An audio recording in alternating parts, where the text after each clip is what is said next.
ক্ষতিপূরণের নামে মুক্তিপণ দাবি করা হয়। তারা নিজেরাই সেই অস্ত্রের কথা মিথ্যা বলেছিল, না হয় অস্ত্রগুলো তাদেরই ছিল।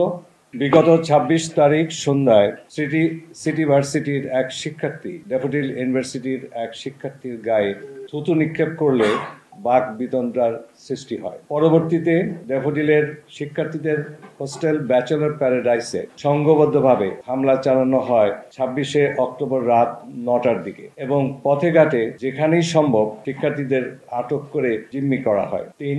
উপরোক্ত ঘটনার পর ড্যাফোডিলের শিক্ষার্থীরা সিটি ইউনিভার্সিটিতে গিয়ে তাদের বন্ধুদের উদ্ধারের চেষ্টা করলে সংঘর্ষের সূত্রপাত ঘটে। ৪.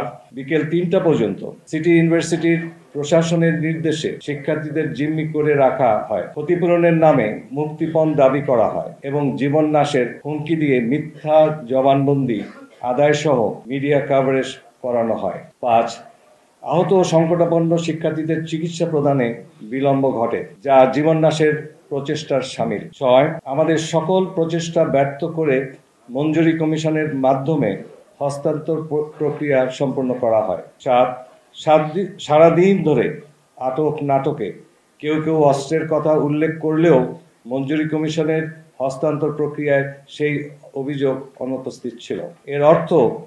এর অর্থ হয় তারা নিজেরাই সেই অস্ত্রের কথা মিথ্যা বলেছিল, না হয় অস্ত্রগুলো তাদেরই ছিল, তারাই রেখে দিয়েছে। উপরন্তু রোববার রাত অফিস খোলার দিন ১.৫ কোটি টাকা নাকি ক্যাশ জমা ছিল তাদের অফিসে।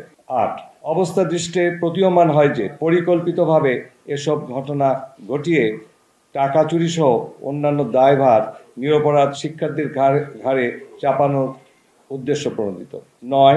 বর্তমানে আমাদের মূল মনোযোগ, আমাদের বলতে ড্যাফোডিল ইন্টারন্যাশনাল ইউনিভার্সিটির মূল মনোযোগ শিক্ষার্থীদের জীবন রক্ষা ও নিরাপত্তা নিশ্চিত করা।